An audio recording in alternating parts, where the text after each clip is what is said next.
Private కాలేజీల బంద్ మీద CM Revanth ఆగ్రహించారు. Fee reimbursement పేరుతో ప్రభుత్వాన్ని బ్లాక్ మెయిల్ చేస్తే సహించేది లేదన్నారు. విద్యార్థుల భవిష్యత్తుతో ఆట్లాడితే ఊరుకునేది లేదని చెప్పారు. విడుదల వారీగా నిధులు విడుదల చేస్తామన్నారు. వాళ్ళ వెనక్కు ఏ పార్టీ ఉందో తెలియనంత అమాయకులం కాదని, ఇక మీదట వేషాలు వేస్తే మీ సంగతి తేలుస్తానని అన్నారు. విద్య వ్యాపారం కాదు, వ్యాపారంగా మార్చేస్తామంటే కుదరదని హెచ్చరించారు.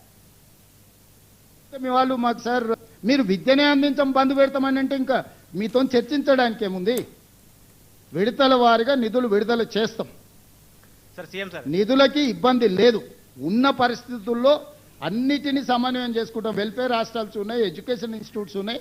ఈరోజు అందరినీ సమన్వయం చేసుకోవాలి. ఒక్క కాలేజీ యజమానులే కాదు, ప్రభుత్వ ఉద్యోగులు ఉన్నారు, రిటైర్డ్ అయిన ఉద్యోగులు ఉన్నారు, పెన్షనర్స్ ఉన్నారు, అగ్రికల్చర్ ఫార్మర్స్ ఉన్నారు, ఉమెన్ ఉన్నారు, మీడియా మిత్రులు ఉన్నారు. ఢిల్లీకి పోతే మీ వాళ్ళు మాకు సార్ రాజీవ్ ఆరోగ్యశ్రీ ఢిల్లీలో ఇంప్లిమెంట్ అవుతలేదు, మీరు ఏదో ఒకటి చేయాలని అడిగినారు. ఏదో ప్రయత్నం చేస్తున్నాము. ఏదో ఈ సమస్యలు కొత్తగా రేవంత్ రెడ్డి వచ్చినాకనే పుట్టుకొచ్చినాయి. ఈ సమస్యలకు మొత్తం రేవంత్ రెడ్డి కారణం అన్నట్టు మీరు ఏ రాజకీయ పార్టీలతో అంటగాగుతారు, మీ వెనకాల ఎవరుండో తెలుసుకోలేనంత నిద్రావస్థలు ఉన్నామా మేము? మాట్లాడుతున్న 3-4 పేర్లు తీయండి, వాళ్ళు ఏమేమి అడిగినో గవర్నమెంట్ను చూడండి. అవి ఇయ్యనందుకే కదా మీరు ఇవన్నీ చేస్తున్నది. బ్లాక్మెయిల్ చేస్తుర్రా గవర్నమెంట్ను? మీ కాలేజీలో ఏమున్నది, ఏం లేదు, మీరు ఎట్లా తీసుకుంటారో, ఎన్ని షిఫ్టింగ్ అడిగిండో వాళ్ళ నాయకుడు అనేటాన్ని ఎన్ని కాలేజీలు షిఫ్టింగ్ అడిగిండు, మూతపడ్డ కాలేజీలకు ఎన్నిటికి పర్మిషన్ అడిగిండు.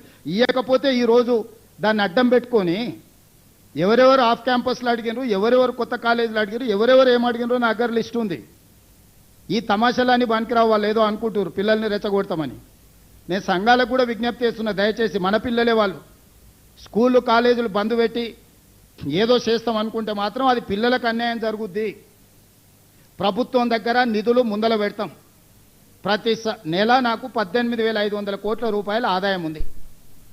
దీంట్లో జీతభత్యాలు ఏమి ఇవ్వాలి, వెల్ఫేర్ ఏం చేయాలి, డెవలప్మెంట్ ఏం చేయాలి, వాళ్ళనే వచ్చి కూర్చొని చేయమని చెప్తున్నా. నేను మీకు కూడా కమిటీలు వేస్తా.